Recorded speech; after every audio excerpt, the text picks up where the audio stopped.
Oh, wow. What's going on with this table?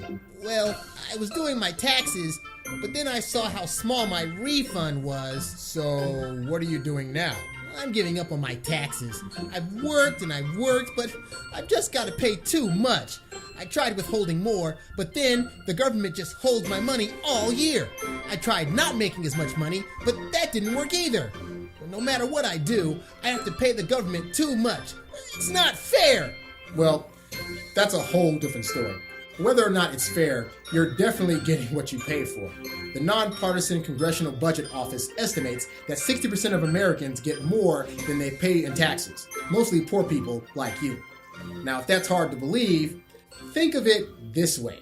The F-22 can cruise at Mach 1.5, which is 1.5 times the speed of sound. That's faster than any other jet on the planet, which would only matter if anyone else could see it. But it's invisible to radar. Even if they could see it and it were standing still, it cruises at a height so close to space, no one else can reach it. The Pentagon estimates that it would only take 6 F-22s to control the entire airspace of the Korean Peninsula if North Korea conquered the entire area overnight. Yet, we have 195 of them. That means we could control the airspace of 32 Korean peninsulas. Surprisingly, that plane is no longer considered good enough according to the US military. Our new fighter, the F-35, can take off from anywhere, including straight up without a runway or off of aircraft carriers. Each of these carriers, equipped with our superplanes, travels in a carrier strike group.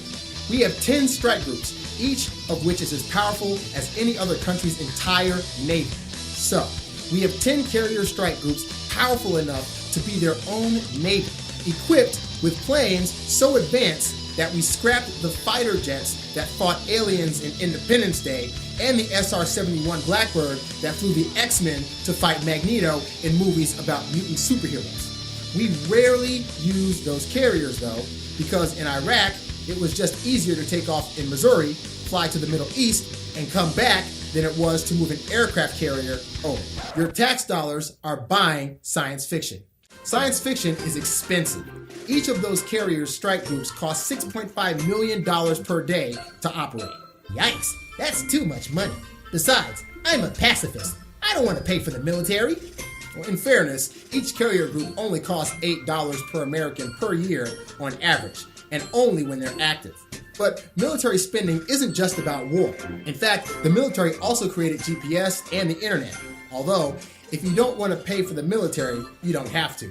There's a really famous example of an American patriot who refused to pay taxes for military spending. Who? Henry David Thoreau. He went to jail for not paying taxes to support the Mexican-American War and wrote civil disobedience while imprisoned. So, to recap, if I withhold too much, I pay the government to hold my money. A raise won't cost me money. Since I'm poor, I pay a smaller percentage of my smaller income than rich people pay out of their bigger income. And I probably get more from taxes than I pay in it. I have to pay for the military to build sci-fi planes for superheroes because I like the internet? Now you've got it. And if I don't pay my taxes, I'll go to jail and write the most important work of American political philosophy since the founders? That doesn't sound so bad. Maybe we should just take a break for today.